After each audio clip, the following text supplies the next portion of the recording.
You're listening to Modern Intimacy, a show about mental health, sex, relationships, and the private things we need to talk about more publicly. I'm your host, Dr. Kate Balestrieri. As a licensed psychologist, certified sex therapist, certified sex addiction therapist, and PACT trained couples therapist, I help people live more fulfilled lives by shattering stigma, erasing shame, and building connections. It's no secret that we live in a society that compartmentalizes mental health and sex from our everyday lives. On this show, we're going to change that, and we'll do it by getting curious together. In this podcast, I'll invite you to join me as I investigate the relationship between sex, mental health, relationships, and modern society. In each episode, it's my goal to provide safe, smart, dimensional, and practical answers to those complex questions you've been wondering about. Head on over to modernintimacy.com/podcast for show notes and resources, or to submit a question or topic you'd like me to explore in future episodes, as well as to find all the links to follow us on your favorite podcast apps so you don't miss an episode. Don't forget to follow me on TikTok and Instagram at Dr. Kate Balestrieri for daily tips on how to improve your mental health, sex, and relationships. Everyone has questions. You are not alone. On this show, I make information accessible because everyone deserves to have more integrated, healthy, and sexually satisfying relationships. Thanks for joining me. Let's get started. Hi, everyone. Welcome back to this episode of Get Naked with Dr. Kate. I'm so excited today. With me, I've got Pamela Madsen, who is the founder of Back to the Body, a really incredible company and organization. And Pamela is one of the women that I look up to most in this space, in the sex space. She's really a trailblazer, setting the stage for people who identify as women to raise the bar in their sexual pleasure. And I am here for it. So thank you for joining me. Well, what a lovely introduction. Of course. I appreciate that. I'm only disappointed that Getting Naked with Kate that we actually have our clothes on, but that's probably best for everybody. You know what? I have thought many times about making that the gimmick, where just me and the guests are sitting here naked. Yeah. But I don't think many people would come. I think, well, it might be a distraction. It might be. But I think it would be funny if we could showcase it so that, everyone felt comfortable. But what's really true is that getting naked it's about vulnerability. It is about vulnerability. It is. And it's just that's where we go. That's where our little 12-year-old mind goes ooh, I'm going to get naked. Exactly. But really getting naked, truly naked, is a far deeper and more difficult process, showing our soul. Yeah, exactly. Our erotic soul, especially, to another person. Is much harder. It is. Than removing these layers of costume. Totally. It's very easy for a lot of people to sit and just be visible in the skin. But when you go deeper, it can bring up so much. And this is one of the reasons why I love your work. And I've been following on the periphery, here and there, listening to the things that you talk about and the different kinds of programs that you host. And you just opened a new facility, didn't you? Yeah. I want to talk about that. Sure. I want to talk about that in a minute. But one of the things that I so deeply appreciate about your work is the way you model that vulnerability and that what it means to just be fully yourself and fully exposed and vulnerable in such a confident way. And I'm really curious, what did it take for you to get to that place in life? How did you arrive? Practice. I know that's what everyone doesn't want to hear. Everyone wants to hear that there's some magic pill. Wouldn't that be great? Oh my gosh. If it was amazing. Ozempic. Yeah. You would just go and get your needle and there you are. What is true is that everybody can have what I'm having. Everybody can have it. And it takes practice and it takes willingness and it takes showing up again and again. And it takes making room in your schedule and figuring out how you're going to get it. And making your erotic life, your embodiment, how we live in happiness and sexual freedom a priority. That's really it, isn't it? Like really deciding that it's going to be a priority for you and then looking at what's getting in the way of it being a priority. And I think it's really important to recognize that sometimes sexuality and sexual pleasure doesn't need to be the priority, but when you want it to be, it often, I find that a lot of folks, myself included sometimes, get stuck in figuring out how to make it a priority because it brings up so much and it's really easy to say, oh, I'll do that tomorrow. I'll get to that later. Or I'll think about that when I'm in the body I want to be in, for example, or when I finish this project at work, right? There are all these reasons that we come up with to deprioritize pleasure. You know what? I think we do that because maybe, one, we're not feeling desire. When you feel desire, when you're hungry for something, it's amazing what you'll move. So true. Like, okay, and like that cookie on the top of the shelf, you're hungry, it's 11 o'clock at night.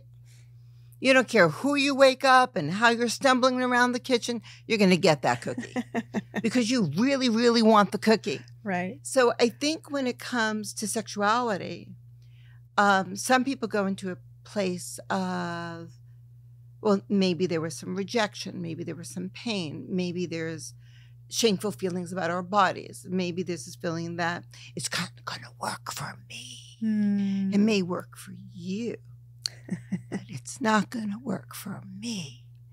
And then there is, and with who and for what? And I don't know. And I got the kids thing, or I've got, that big party to go to, and it costs so much money, and I don't know. And so the yearning isn't there yet. There's some imagining about desire, but until it's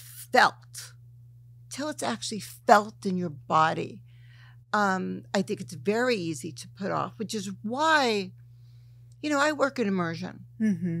And we do these things called portals ahead of time to get some of the women to be able to come to like a low cost, dip your foot in it kind of way. Those women who are like really like, sure. Okay, I said I was going to prioritize sex, but this isn't really for me. I don't know what I'm doing here. So they're a little guarded. Oh, yeah. They'll show up and they'll go, my friend said I had to do this, so okay. Like, it's not really for me. What do you think that's about? I think it's about shame. I think it's about shame, being protective, being armored. But then this amazing thing happens. Someone puts a piece of the cookie in their mouth. And they're like, oh, that's what the cookie tastes like. And then all of a sudden, Kate, their stomach starts to growl. It's like, oh, I don't think I've ever tasted that before. I didn't know. Is that what people are talking about? I didn't know. I didn't know that that was possible for me. I like this cookie. Now I want this cookie. And then desire starts to happen. Right. Then the fear of failure starts to dribble away. And then there's an earnestness that starts to flow. Yeah. And I think that that's sort of a very usual path of what I see. But once women get a taste of that cookie, their life changes. Yeah. In every way. Yeah. And that's beyond the orgasm. So what do you see when people start to really feel that desire? They taste the pleasure. They want more. What domains of life do you see get impacted outside of the bedroom? I mean, I have some guesses, but... Oh, my God. Yeah? I mean, first of all, a feeling of sovereignty starts to happen.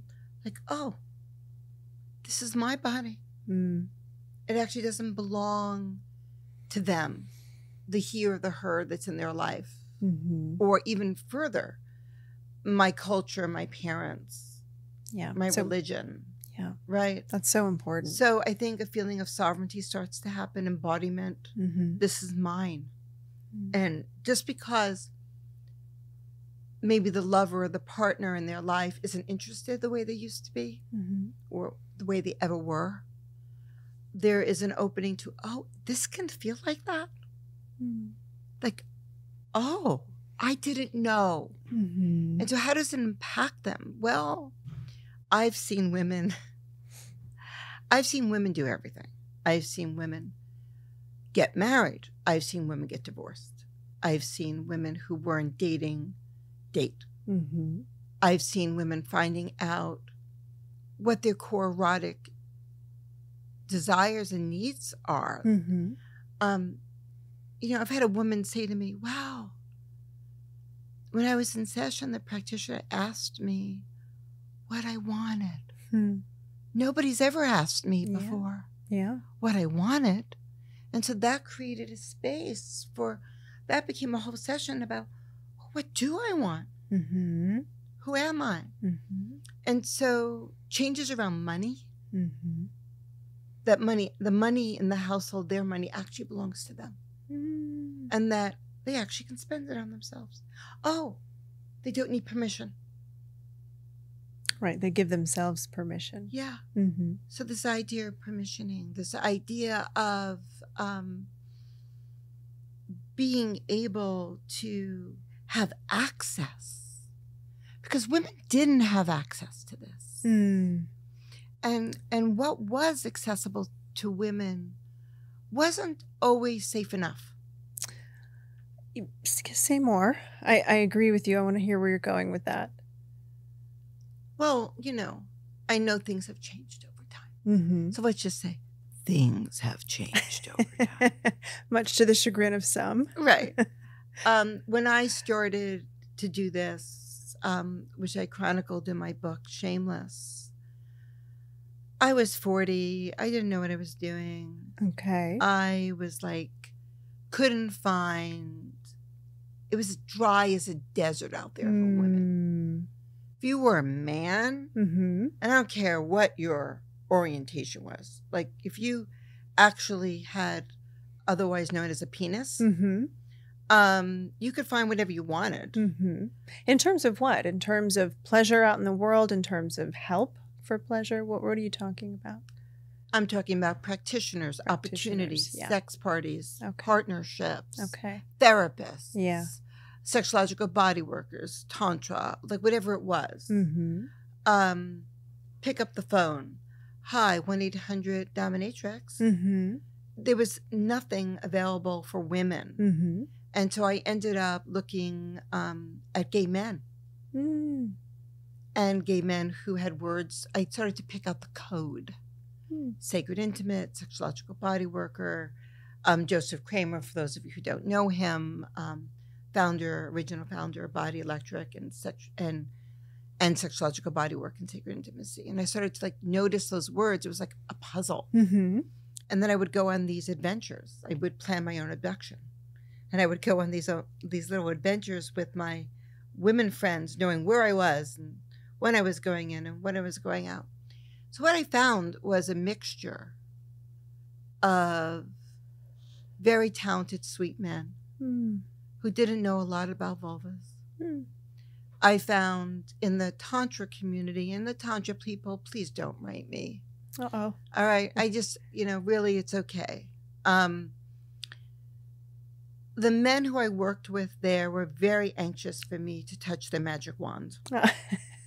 Okay, the magic wand would come out, the lingam, all this talk about the lingam, and how right about now would be the time when a woman would want to touch the magic lingam. And I felt pressured. Because I was like a newbie and I wanted to get it right. And so I would touch the magic lingam. Those were not great experiences for me. And I wonder how much of them were about me. Probably very few. Yeah. And so it was until I found people who are more deeply aligned with sexological body work and one-way touch and client-focused and boundaried. People who were not interested in, unless it was surrogacy or some other container, weren't interested in taking for themselves. Back to the body, we talk about taking energy. Women like it. We want to feel taking energy. But there's a difference between taking energy as a practitioner for me and providing taking energy for a client for them. It's a really important distinction. Yeah. How would someone know? How would someone know if they were with a partner and that partner was taking energy for themselves or taking for them? It's a question. Yeah. And it's also, are you being centered in the taking? Or is there something else happening here? So for me as a woman going for a paid session, I don't want to feel a cock grinding up against me. I mean, if they're aroused, they're aroused, but I don't need to feel that. Yeah. That's theirs. And that energy, we talk about the pleasure loop. Like, yeah, the practitioner, male or female, should be in a pleasure loop with the client. That's very different than putting their arousal, penetrating their arousal into the client. And that doesn't mean intercourse. It's just well, it's like a centering, right? Exactly. It's like an absorption, right? Like their energy sort of permeates and takes over as opposed to stays more contained. And sometimes it's an energy that's faster than the client. Yeah. So are you following the client or are you leading the client? Is your arousal in front of the client? Well, then maybe you need to pull back some. Yeah. I mean, because look, this is a relatively new field. I've been doing it now about 20 years. Okay. So for people who are not familiar with sexological bodywork, let's kind of start from the beginning. What can they expect? What is it about? Well, I think over the changing times that sexological bodywork has evolved and is still evolving. And I know how I practice sexological bodywork may be different than how someone else's practice. But let me give you the pillars. Okay. All right? The pillars are practitioner keeps their clothes on, male or female. That would be a pillar. One-way touch. Now, that could be a pillar and also could be discretionary in certain ways. What do I mean by that? Yeah. Well, back to the body. This work was made for men. It was for men. Sexological bodywork originally was initially made during the AIDS crisis with Joseph Kramer, showing gay men how they could not fluid bond and have safe sex. And then women got involved. So in Joseph Kramer's original model, you never connected with the practitioner. It was a little bit more mechanical. Okay. Women want hugs. Yeah. We want to be held. We want to be cuddled. We want eye contact. Like a big part of my healing would be, you see me. I see you. That's intimacy. Yeah. Traditional sexological bodywork doesn't include that. That's why we're kind of like, we've kind of slipped into calling it the back to the body method, but we are rooted. You're rooted in sexological body worker. Okay. But we have intimacy. We don't date our clients. Right. We tend to work in a triadic model. Okay. And that's not true of all sexological body workers. Most of our clients are women. They're working with a man. We always have a female safe port. Oh, nice. Greets them, picks them up. Okay. Goes to a nest. There are no secrets. We don't keep secrets. Good. Our clients are told, please don't tell us something you want us to hold.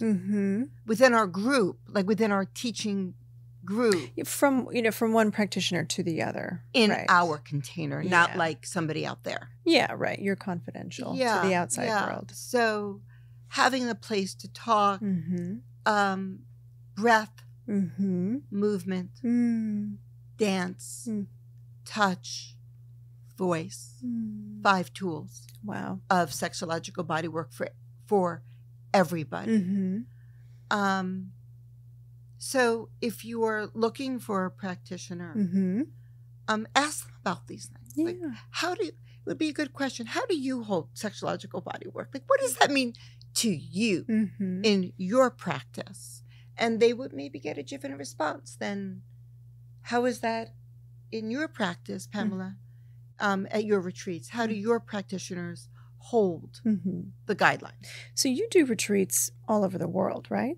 Yes, and you just opened a space. I just in opened Joshua Tree. In Joshua Tree. Okay, so tell us a little bit about what you do in these different capacities and contexts. Sure.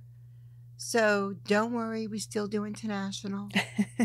We'll be going to Sicily in 25 and Thailand. And I'm even going to New Orleans next week. Wow. But we have a home. And it's so different having property to do this work. Yeah. Because it becomes, I know this word is somewhat overused. But I've been running retreats all over the world in other people's retreat centers. And mine is not a public retreat center. But I just want to be clear about that. The only people who work in my space is me. And one or two colleagues who does men's work. So it's not an open retreat center. I'm not advertising it that way. It's back to the body's home. It's our home. Yeah. And we have 8 acres. Wow. And it's huge and beautiful. Pools and hot tubs and views and fire pits. And it then becomes bespoke. That was the word I was coming to. And that when we would go to other people's retreat centers, you didn't know what was going to be there, really. So now we have beautiful bathrobes. And when the women open the drawers, they can find like all the things they want for their face and the right hair products. It's far more boutique and bespoke for women's needs. Like, you don't have to pack so much. I've got it for you. Oh, like so nurturing. Yeah, and we have a full-time chef and who's been with us, and I don't have to pack and go, which means I'm far more available. Yeah, for sure. And my staff is more available because we're not exhausted. Yeah, from traveling, and where I am is just stunning and quiet, and there are stars, and it's sacred land, and it's beautiful. And the women, we've already started, and what I love is the women walk in and go, oh, it's home. Yeah, which is such a beautiful metaphor, right, for coming home to oneself, in pleasure and in nurturance. And I think what I'm hearing from you about the work that you do is that a lot of it is similar to what a sex therapist might do, except sex therapists don't employ any touch. But what does feel similar is the holding of space, right? The holding of space and the holding of intention for people to arrive within themselves and within a place of curiosity where they are safe to be curious and be vulnerable and be experimental and inquisitive and expansive in their bodies, in their minds, and about that connection between the two, which I think we don't have a lot of opportunity for in our day-to-day, just running around. I mean, even today trying to find parking, right? Like, that's a very disembodying process because there's no time for integration. And so I'm hearing that, a lot of what you do is holding space and giving people the guidelines that they can choose to import into an experience with themselves that is sustainable.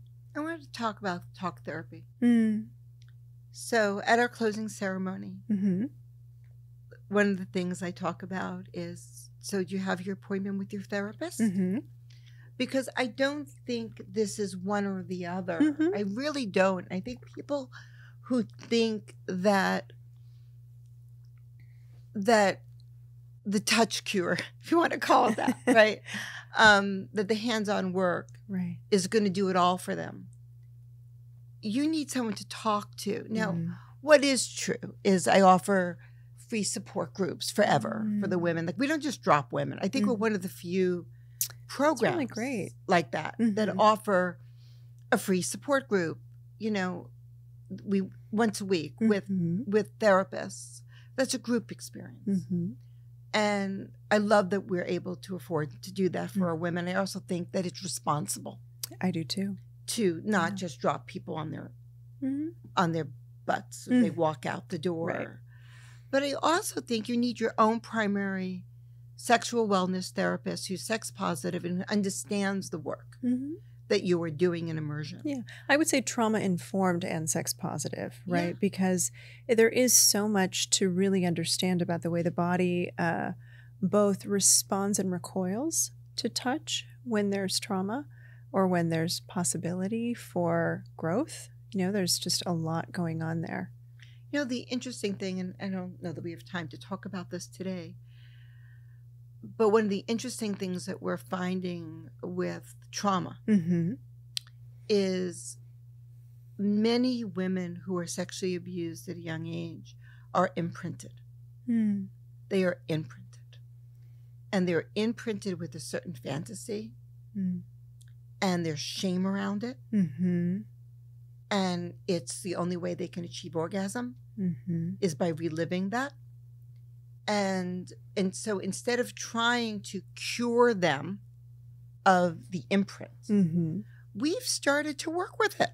For sure. And, okay, maybe you need to put on a little girl outfit and have some story about some older man. Can you allow yourself to play with the imprint in your way? Yeah. That, and I know it sounds weird. I know, right? It sounds maybe weird or creepy for some people. Well, it's not for everyone. It's not for everyone. But there are some folks. We are finding that with quite a few of our women. Yeah. Helping them de-shame it. Right. This is when, let me be clear, this is when it's an orgasmic imprint. Right.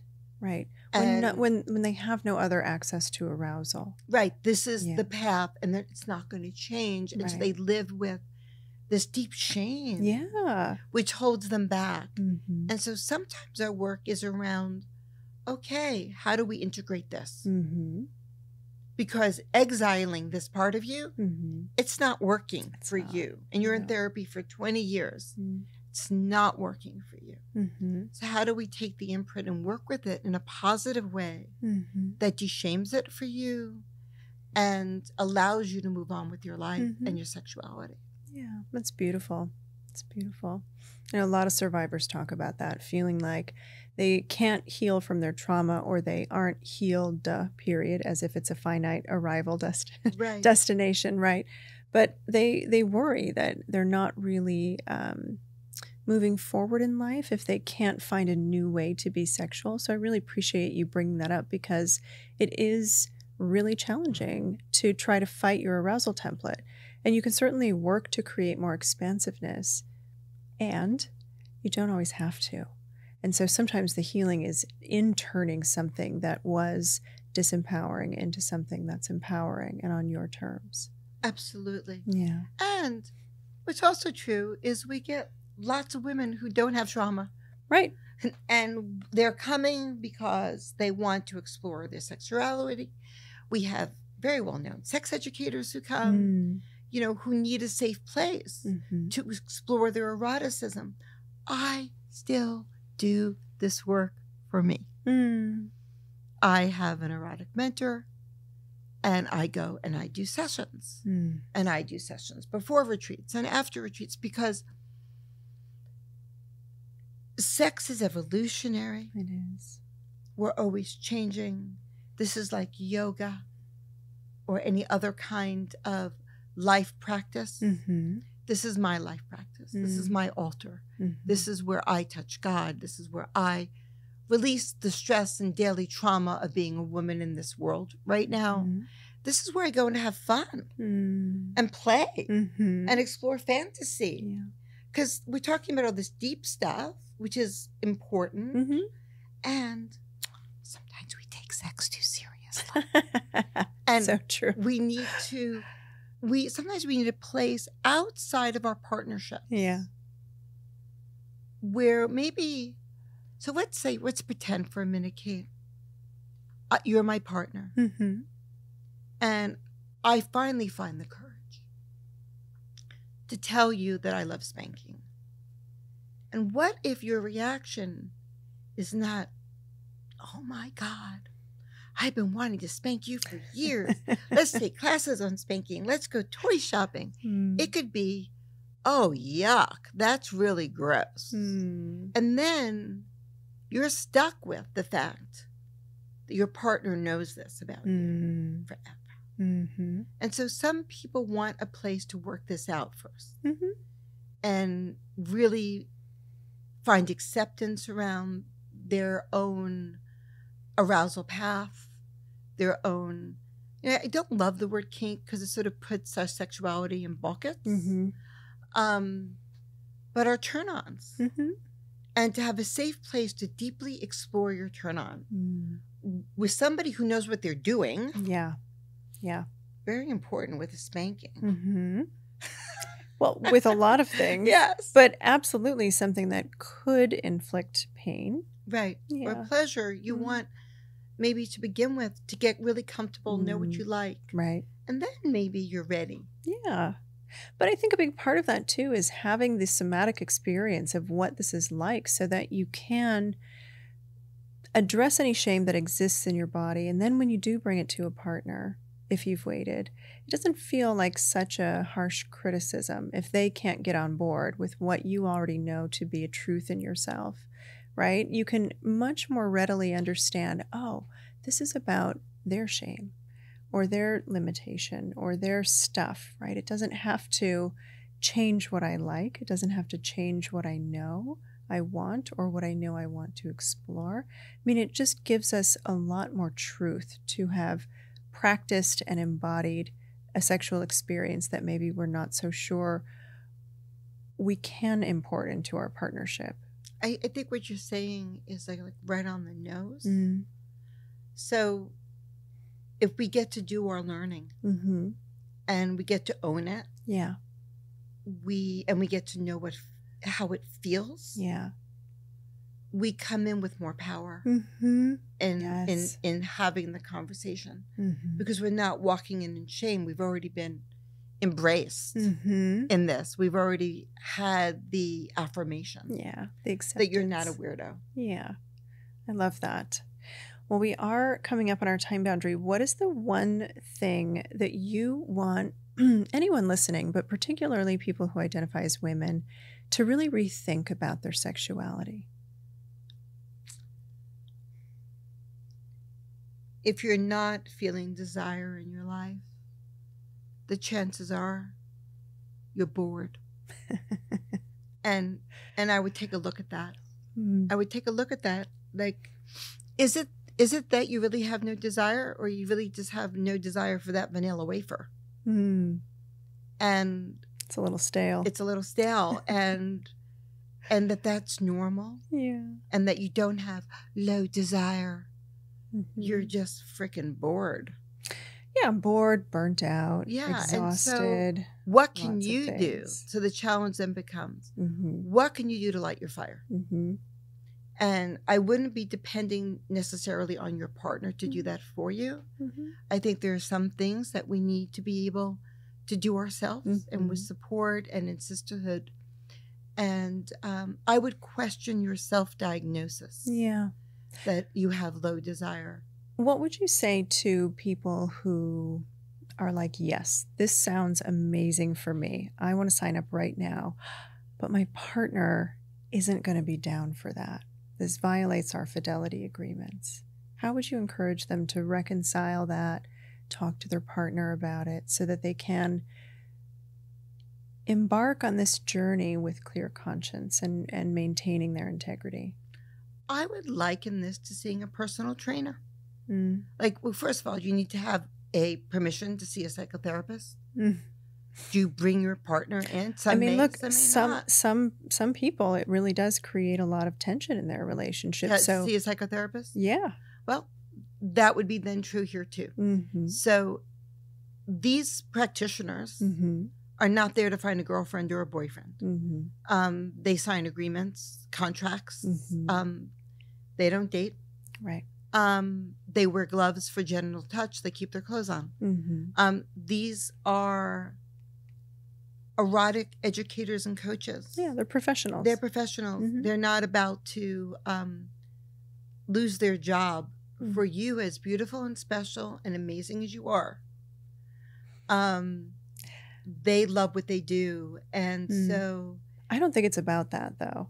I think it's about a lot of partners feeling a deep sense of fear that if their partner really gets to the core of their desire and unlocks something new, that they'll be inadequate and they'll be replaced. I don't think you're wrong. And that's why Cosmo Means runs Happy Touch for Men, which is a male version of Back to the Body for women.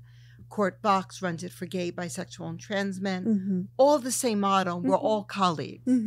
And some of our women who do the best have men who are doing the work with them in a different container. Nice. And we can do couples retreats. But I always feel like, you know, it's a question to your partner. What are you so frightened of? Yeah.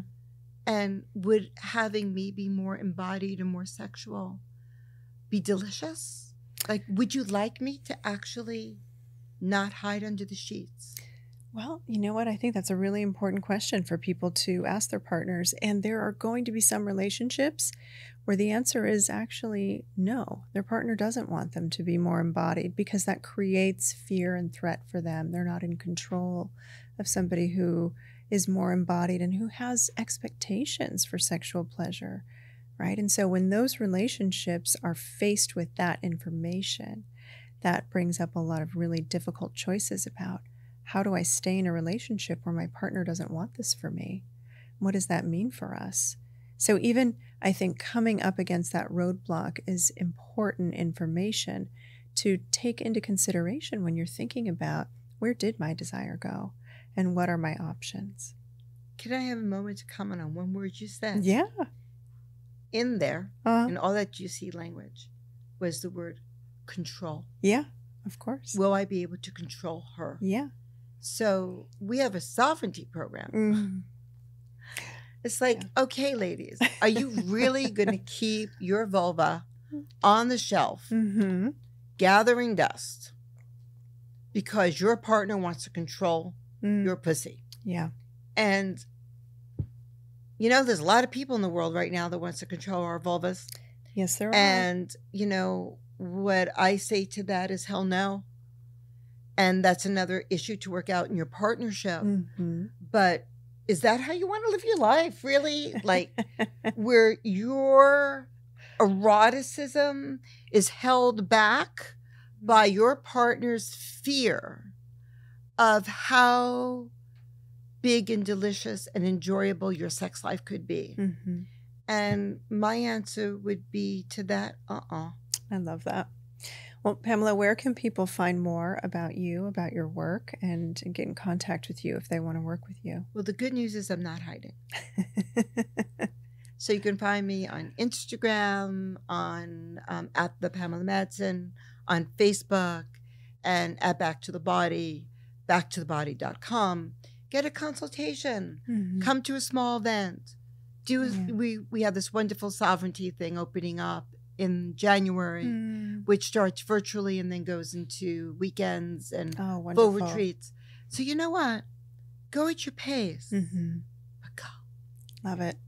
Well, thank you everyone for tuning in today. This will be the last episode for a little while of Get Naked with Dr. Kate. I am taking a sabbatical from the podcast so that I can get going on some really, really interesting research. And I can't wait to tell you more about it in the new year. So stay tuned. And between now and then, have a great holiday. And we'll get naked next year. I love that. Thank you. Thank you.